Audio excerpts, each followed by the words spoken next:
कथा ॲसिड. लेखिका सुधा मूर्ती. मला पहिल्यापासूनच सोशल नेटवर्किंग हा प्रकार काही फारसा रुचत नाही. मैत्री करायची म्हणजे आपल्या आवडत्या माणसांना थेट जाऊन भेटायचं असं माझं मत आहे. शिवाय या सोशल नेटवर्किंगच्या माध्यमातून मुलानं मुलीला फशी पाडल्याच्या इतक्या बातम्या वर्तमानपत्रातून वाचायला मिळतात की अशा एखाद्या नेटवर्कच्या माध्यमातून परक्या लोकांशी संबंध प्रस्थापित करण्याची मी मनातून भीतीच घेतली होती. पण माझं आणि माझ्या बॉयफ्रेंडचं नुकतंच ब्रेकअप झालं होतं. अशी एखाद्या व्यक्तीमध्ये आपली भावनिक गुंतवणूक झाल्यानंतर जर त्या व्यक्तीबरोबर ब्रेकअप झालं तर किती एकाकीपणा येतो हे जो या अनुभवातून गेला असेल त्यालाच फक्त कळू शकेल. माझं आणि महेशचं डेटिंग सुरू झाल्यानंतर मी माझ्या वर्गातल्या इतर अनेक मंडळींची मैत्री तोडली होती. त्यामुळेच माझं ब्रेकअप झाल्यावर मी फार एकटी पडले. पण महेशच्या बाबतीत असं काही झालं नाही. माझ्या असं कानावर आलं की आमच्या ब्रेकअपनंतर सुमारे महिनाभर तो दारू पिऊन सैरभैर झाल्यासारखा वागत होता. कम्प्युटरवर दिवसचे दिवस नुसता गेम खेळत बसायचा. पण त्यानंतर मात्र तो माणसात आला. मी मात्र अजूनही माणसात आले नव्हती. त्यामुळेच काही दिवसानंतर मी ऑनलाईन डेटिंगचा मार्ग पत्करला. त्यासाठी मी जी वेबसाईट निवडली होती त्यावर मला माझा प्रोफाईल बनवण्यास सांगण्यात आलं. मला माझी काही वैयक्तिक माहितीसुद्धा भरून द्यावी लागली. ते सर्व उपचार पार पाडल्यानंतर मला आसपासच्या ठिकाणाहून रिक्वेस्ट येऊ लागल्या. मी मुंबईत राहत असल्यामुळे मला मुंबईत राहणाऱ्या अनेकांकडून रिक्वेस्ट येऊ लागल्या. याच वेबसाईटवर आणखी थोडे पैसे भरून ऑनलाईन चॅटिंगची सुद्धा सुविधा उपलब्ध होती. मी एकदा ते पैसे भरताच माझी इनबॉक्स भरमसाठ जंक ईमेल्सनी भरून गेली. मी असल्या ईमेल्सना कधीही उत्तर पाठवत नसे. पण रोज संध्याकाळी ठराविक वेळासाठी मी चॅटरूममध्ये साइन इन करून वेगवेगळ्या लोकांशी खेळीमेळीच्या गप्पा मारायला सुरुवात केली. एक दिवस असंच मी चॅटरूममध्ये साइन इन केल्यावर मला हिमांशू भेटला. हे वॉना चॅट? येस, मी उत्तर टाईप केलं. त्यानंतर आमच्यात मेसेजेसची भली मोठी शृंखला सुरू झाली. मग तू काय करतेस? शिकते BTech. मी पण, त्यानं टाईप केलं. ओ आय सी, तू कुठला? मी विचारलं. मुंबईचा. मी मूळची चेन्नईची, पण आता शिकण्यासाठी इथं मुंबईत येऊन राहिली. कूल. हे बघ, माझी आई आहे इकडे. बाय. बाय, मी टाईप केलं. या आमच्या चॅटिंगमधून नक्की काय समजायचं ते मला कळेना. मग मी त्याचं प्रोफाईल पाहिलं. त्यानं लावलेले फोटोसुद्धा पाहिले. तो मला चांगला वाटला, सज्जन वाटला. काही दिवसातच हिमांशूचा मला मेसेज आला. त्यानं माझा ईमेल ID मागितला होता. म्हणजे आम्हाला चॅट करता आलं असतं. आधी तर मी त्याला नकारच देणार होते, पण मला त्याचा प्रोफाईल फोटो आवडला होता. तो खूपच गोड होता आणि महेशपेक्षा दिसायला कितीतरी चांगला होता. त्या दिवशी रात्री जरा उशिराच मी माझ्या मोबाईलवरून माझ्या ईमेलला लॉग इन केलं. हिमांशू लॉग इन करून कधी ऑनलाईन येतो याची वाट पाहू लागली. माझी रूम पार्टनर मनाली फारच चौकस होती. त्यामुळे मी पांघरुणात दडून मोबाईल बघत होती. काही क्षणानंतर मला तिचा आवाज आला. काय गं, अशी पांघरुणात लपवून का मोबाईल बघते आहेस? कोणी नवीन बॉयफ्रेंड मिळाला की काय? मग मी पांघरुणातूनच हळूच चेहरा बाहेर काढला तर मनाली झोपाळलेल्या डोळ्यांनी माझ्याकडे बघत होती. ही मुलगी कधी सुधारणार नाही, मी मनात म्हटलं. मग तिला म्हणाले, नाही गं, तू झोपली होतीस ना, तुला त्रास होऊ नये म्हणून, बाकी काही नाही. असं घाईघाईनं म्हणून मी तिच्याकडे पाठ करून झोपले. ती जरा वेळात गाढ झोपून गेल्यावर मी परत माझ्या मोबाईल फोनकडे वळले. हिमांशूकडून 3 मेसेजेस येऊन पडले होते. तू कुठे आहेस? असलीस तर उत्तर पाठव. हाय, मी लगेच टाईप केलं. हॅलो, कशी आहेस? छान. आणि तू? मी पण छान. मग मला तुझ्याविषयी काहीतरी सांग ना. मी हिमांशू. मी मूळचा मदुराईचा, पण शिक्षणासाठी इथं राहतोय. मी मित्रांबरोबर राहतो. मला प्रवासाची आवड आहे आणि मी इंजिनिअरिंगला आहे. तुझ्या आईवडिलांबद्दल पण थोडंफार सांग ना. माझे डॅडी इंजिनियर आहेत, नोकरी करतात आणि मॉम गृहिणी आहे. मला एक बहीण आहे, तिचं लग्न झाले. ती शिकागोला असते. कूल, मी टाईप केलं. आता तुझ्याबद्दल सांग. तो म्हणाला, माझं नाव प्रतीक्षा. माझं BTechचं शिक्षण पूर्ण झालं की मला MBA करायचं आहे. माझा एक लहान भाऊ आहे. डॅडचा स्वतःचा व्यवसाय आहे. पण तुझ्या ऑनलाईन प्रोफाईलमध्ये तर तुझं नाव सुमेधा असं मी वाचलं. हे कसं काय? अरे, अशा वेबसाईट फारशा सुरक्षित नसतात. कसले लोक असतात आजूबाजूला, त्यामुळे कुणीच आपलं खरं नाव वापरत नाही. अरे, पण मी तर माझा फोटोसुद्धा लावला आहे ना त्या वेबसाईटवर. ते ठीक आहे रे, तू मुलगा आहेस ना. म्हणजे मुलांचं काही झालं तरी हरकत नाही, त्यांचं काहीच बिघडत नाही असं तुला सुचवायचं आहे ना? नाही नाही, पण मुलीच्या बाबतीत बरेच गैरप्रकार होऊ शकतात. त्यानंतर त्यानं टाईप केलं, मला तुझे फोटो बघायला मिळतील. आता गाडी कशी बरोबर रुळावर आली. माझ्या मनात आलं, हे तर नेहमीचंच होतं. मी आजपर्यंत इंटरनेटच्या माध्यमातून जेवढ्या मुलांना भेटले त्या सर्वांनाच फोटो बघायची पुष्कळ इच्छा असे. ते पुढचे काही महिने चॅटही करत आणि मग अचानक गायब होत. त्या मुलांना काही दिवस टाईमपास म्हणून असे चॅटिंग वगैरे करून शेवटी आपल्या मम्मी आणि पप्पांच्या पसंतीच्या मुलीशीच लग्न करायचं असतं. फोटो पाठवण्याइतकी अजून आपली ओळख नीट झालेली नाही, नाही का? मी टाईप केलं. मी जरा सावध होते. माझी हिमांशूशी चॅट करण्याची इच्छा होती, पण इतक्यात त्याला माझे फोटो पाठवावेत की नाही याविषयी मला थोडा संदेह होता. अनेक वेळा मुलींचे फोटो भ्रष्ट स्वरूपात इंटरनेटवर गेलेले मी पाहिलं होतं. हे बघ, समजा मी तुला माझे फोटो ईमेलवर पाठवले तर तुझ्या मनातली भीती जरा कमी होईल का? त्याने विचारलं. हो. त्यानंतर 5 मिनिटांनी त्याचा फोटो माझ्या इनबॉक्समध्ये येऊन दाखल झाला. हा फोटो कुठं काढला आहे? मी विचारलं. ऑस्ट्रेलिया. तू ऑस्ट्रेलियाला गेला होतास? हो. तुला मी सांगितलं ना मला प्रवासाची आवड आहे. प्रवासाची आवड म्हटल्यावर परदेश प्रवासाची आवड असेल हे माझ्या मनातच आलं नव्हतं. म्हणजे हा मुलगा चांगला श्रीमंत असणार, शिवाय स्वभावानंही चांगला वाटत होता. पण अर्थात दिसण्यावरून अंदाज बांधणं कठीण असतं, फसगत होण्याची शक्यता असते. पण त्यानं त्याचा शब्द पाळल्यामुळे मी सुद्धा माझा फोटो त्याला पाठवला. तू छान दिसते आहेस, थँक्स. काही बॉयफ्रेंड्स वगैरे? सांग ना. एक होता, पण नुकतंच आमचं ब्रेकअप झालं. काय? वेल, कारण त्याच्या आईवडिलांना आमचं लग्न मान्य होणं शक्य नव्हतं आणि तो खोटारडा निघाला. त्यानंतर जरा वेळ स्क्रीनवर अवघडल्यासारखी शांतता पसरली आणि काही क्षणात हिमांशू ऑफलाईन झाला. तो साइन इन करून परत कधी येतो याची मी वाट बघत बसले. कदाचित हे आधीच्या बॉयफ्रेंडविषयी ऐकून तो वैतागला असावा. जरा वेळात तो परत आला. हे बघ, मला आता जायला हवं, पण मी तुला माझा मोबाईल नंबर देतो, आपण कधीतरी भेटू. चालेल. मग मी त्याला माझा नंबर दिला. त्यानंही त्याचा नंबर पाठवला. पण अगदी खरं सांगायचं तर मी मनातून प्रचंड घाबरले होते. मी माझा मोबाईल नंबर या मुलाला इतक्या लवकर देऊन काही चूक तर केली नाही ना? मला तर या मुलाविषयी फारसं काहीच माहीत नाही आहे, माझ्या मनात आलं. 2 दिवसानंतर आम्ही भेटलो. त्याआधी मी आवश्यक ती सगळी काळजी घेतली.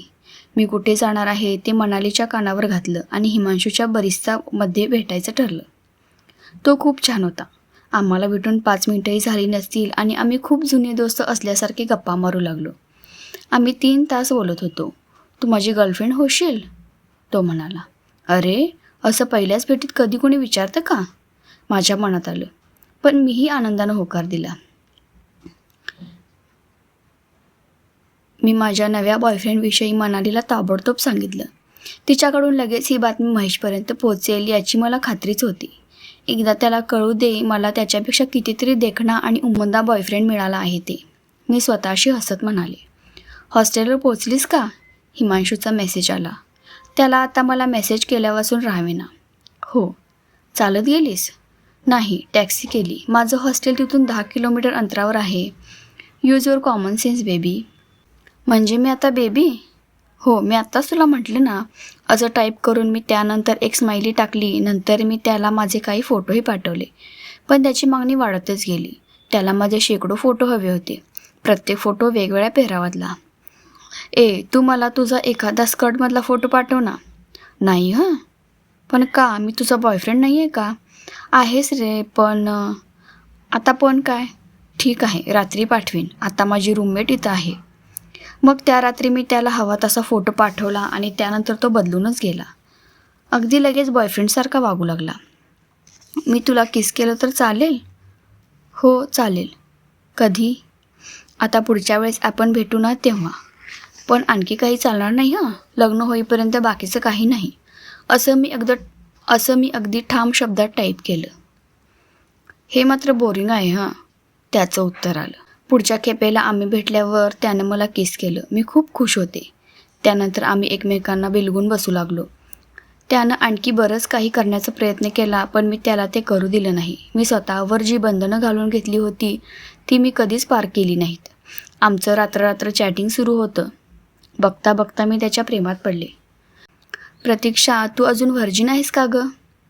त्याने एका रात्री चॅटवर अचानक प्रश्न केला. मी त्यावर काही उत्तर दिलं नाही. आजकाल त्याच्या सगळ्या मेसेजमधून असल्या काहीतरी विषयांविषयी आडून खूप बोलणं असे. त्यामुळे मी जरा वैतागलेली होते. अचानक माझ्या एक गोष्ट लक्षात आली. त्याला केवळ त्या गोष्टींमध्येच रस होता. मग मात्र मी त्याच्याशी ब्रेकअप करण्याचा निर्णय घेतला. पण तुला तर याआधी बॉयफ्रेंड होता ना? मग तुम्ही बरंच काही केलं असेलच ना? तो आपला मुद्दा सोडायलाच तयार नव्हता. हे जरा अति होते. मला पुन्हा मेसेज करू नको, इट्स ओव्हर, मी टाईप केलं. मी खरंच खूप चिडले होते. आता मला या मुलाशी काही संबंध ठेवण्याची इच्छा नव्हती. हा काय मूर्खपणा आहे? हे असं ब्रेकअप वगैरे तू करू शकत नाहीस ना? त्याचं उत्तर आलं, मी केलं आहे ब्रेकअप. त्यानंतर हिमांशूने माझा पिच्छा पुरवायला सुरुवात केली. त्याने फोनवर फोन केले, सतत मेसेजेस पाठवू लागला. मी निदान एकदा तरी त्याला भेटावं यासाठी तो गयावया करू लागला. पण मी माझ्या निर्णयावर ठाम होते. सॉरी असं 1000 वेळा लिहून त्याने मेसेज पाठवला. अखेर मी त्याला भेटण्याचं मान्य केलं. आम्ही भेटलो. हे बघ, मला आता तुझ्यात काही रस नाही. इथून पुढे सारखा माझ्या मागे लागू नको प्लीज, मी म्हणाले. ओके, बाय, पण फक्त एक अजून गोष्ट. काय? मी म्हणाले. त्यानंतर त्यानं जे काही केलं ते माझ्या कल्पनेच्या पलीकडचं होतं. टेक दिस यू बीच, असं म्हणून त्यानं हातातली ॲसिडची बाटली उघडून माझ्या चेहऱ्यावर ॲसिड फेकलं. मी ओरडत होते, किंचाळत होते, माझी त्वचा जळत होती. मला काहीच दिसत नव्हतं. हे असं माझ्या बाबतीत कसं काय घडू शकतं? माझा विश्वासच बसत नव्हता. माझी शुद्ध हरपली. त्यानंतर मला जाग आली, ती हॉस्पिटलच्या काठेवर. मला काहीच का दिसत नाही आहे, हा विचार जाग झाल्या क्षणी माझ्या मनात आला. मग माझ्या डोक्यात प्रकाश पडला. त्या ॲसिडमुळं माझी दृष्टी गेली होती. अरे देवा, मॉम, मी आंधळी झाली आहे का? मी म्हणाले. फक्त एकाच डोळ्यान बाळा, डॉक्टर तरी सध्या असंच म्हणत आहेत. तुझ्या दुसऱ्या डोळ्याला डॉक्टरांनी पट्टी लावली आहे. कोणी हलकट हरामखोरानं हे केलंय, सोडणार नाही त्याला. तू मला फक्त त्याचं नाव सांग, माझे पप्पा जोरात ओरडून म्हणाले. पोलिसांनी माझ्यावर प्रश्नांचा भडीमार केला. त्याबरोबर त्यांची मल्ली नाती पण सुरू झाली. आम्ही या अशा केसेस खूप पाहिल्या आहेत. पोरगी पोरांबरोबर हिंडते फिरते, पण त्याला जर चांगली भक्कम पगाराची नोकरी मिळाली नाही ना, तर लगेच त्याला सोडून द्यायची भाषा करते. पण पोरगा सोडायला तयार नसतो. मग हे असं काही बाई घडतं, असं ते आपापसात कुजबुजत होते. ही जबानी द्यायला तयार आहे का? स्त्री पोलीस म्हणाली. मला प्रचंड वेदना होत होत्या. आग होत होती. नीट बोलतासुद्धा येत नव्हतं. पण त्या हलकटाला असं सहजासहजी सोडण्याची माझी तयारी नव्हती. हो, पण जरा गोडी गुलाबीनं तिच्याशी बोला, माझी आई म्हणाली. बघ, यांच्या पोरीनं कुठल्या तरी ऑनलाईन भेटलेल्या पोराबरोबर लफडं केलं बरं का, आणि या म्हणताय तिच्याशी गोडी गुलाबीनं वागा. ती स्त्री पोलीस दात विचकून हसत म्हणाली. मला समोरचं कोणीच दिसत नसलं तरी मला सगळं नीट ऐकू येत होतं. त्या बाईचं ते बोलणं ऐकल्यावर तर मला जबानी देण्याची इच्छाच होईना. तुम्ही सगळे इथून निघून जा, मला एकटीला राहू द्या, असं मी मनोमन आक्रोश करीत होते. पण पप्पांना मला जबानी द्यायचं खूप ठामपणे सांगितल्यामुळं मी पोलिसांना सर्व काही सांगितलं. लवकरच हिमांशूला अटक झाली. तब्बल 2 महिन्यांनी जीवाचा धडा करून मी आरशात स्वतःचा चेहरा पाहिला. मी इतकी घृणास्पद दिसत होते. माझे जळलेले केस परत उगवू शकणार नाहीत असं डॉक्टरांनी मला सांगितलं. आता मी कधीही घराबाहेर पडले की मला ओढणीनं चेहरा झाकून घ्यावा लागे. मी खूप भयानक दिसत होते. केवढा अन्याय होता हा. आणखी 1 महिना गेला. आम्ही न्यायालयात गेलो. सुनावणीच्या वेळी हिमांशूनं माझे मेसेजेस दाखवले. त्यानं असं सांगितलं की मी त्याच्याशी लग्नाला नकार दिल्यामुळं चिडून त्यानं माझ्यावर ॲसिड फेकलं. खरं तर ही स्पष्ट गुन्ह्याची कबुलीच होती. त्याच्या तोंडचे शब्द ऐकून माझ्या वकिलानं खरं तर त्याच्यावर तुटून पडायला हवं होतं. पण आश्चर्याची गोष्ट अशी की त्यानं तसं काहीच केलं नाही. प्रश्नोत्तराचं सत्र अनंत काळापर्यंत चालू होतं. एकमेकांवर आरोप प्रत्यारोप चालू होते. जामीन युअर ऑनर, अखेर त्याचा वकील म्हणाला. मंजूर. मला ते ऐकून धक्का बसला. केवळ 3च महिन्यात हिमांशू जामिनावर सुटला होता. या घटनेनंतर 3 वेळा मी आत्महत्येचा विचार केला, पण प्रत्येक खेपेस माझ्या आईनं वेळेत डॉक्टरांना बोलावून घेतलं आणि मी वाचले. माझ्याच बाबतीत असं का? मी रोज रात्री स्वतःलाच प्रश्न विचारत असे. मला माझा चेहरा, माझी नितळ त्वचा खूप आवडायची. मी पूर्वी सुंदर होते. लोक माझ्याकडे वळून बघत. आता मात्र ते माझ्या चेहऱ्याकडे भयकंपित होऊन बघत. मला घरातून पाऊलसुद्धा बाहेर टाकण्याची भीती वाटत असे. आमच्या जवळपास राहणाऱ्या काही चौकस बायका घडलेल्या घटनेची मुद्दामच पुन्हा पुन्हा माझ्याकडे चौकशी करायच्या. वृत्तपत्रांनी माझ्याविषयी भलतंसलतं छापलं. मी हिमांशूला पाठवलेले मेसेजेससुद्धा त्यांनी प्रसिद्ध केले. मी एखाद्या मुलाशी बोलले याचा अर्थ त्याला माझ्या चेहऱ्यावर ॲसिड फेकण्याचा हक्क कोणी दिला? मी पुन्हा पुन्हा स्वतःलाच हा प्रश्न विचारून रडत असे. हिमांशूच्या वडिलांनी तर या सर्वांवर कडीच केली. त्यांनी साक्षीत असं सांगितलं की मला याआधी एक बॉयफ्रेंड होता, त्यामुळे मी विश्वास ठेवण्याच्या योग्यतेचीच नाही. ते स्वतः एक माणूसच होते ना. मग आपल्या मुलाचंही इतकं भयंकर कृत्य त्यांनी कसं काय पोटात घातलं? पुढचे प्रत्येक दिवस आम्हाला वारंवार न्यायालयात जावं लागत होतं. तेच प्रश्न पुन्हा पुन्हा विचारले जात होते. साक्षी, पुरावे, उलट तपासण्या या सर्वाला सामोरं जावं लागत होतं. 5 वर्षानंतर या खटल्याचा निकाल लागला. मुलाने काही विशिष्ट काळ सक्तीची समाजसेवा करावी, तसंच त्या मुलीशी लग्न करावं. त्या मुलाला आता पुन्हा तुरुंगात टाकून काहीच साध्य होणार नाही. त्याने पुरेशी शिक्षा भोगलेली आहे. हा न्यायालयाचा निर्णय ऐकून माझी मावशी मला म्हणाली, तू त्याच्याशी लग्न करण्याचा विचार का करत नाहीस? मी ठाम नकार दिला. आज काहीही घडलेलं असलं तरी अजून उद्या उजाडणारच आहे. मी नोकरी मिळवीन आणि माझं आयुष्य नव्यानं सुरू करीन.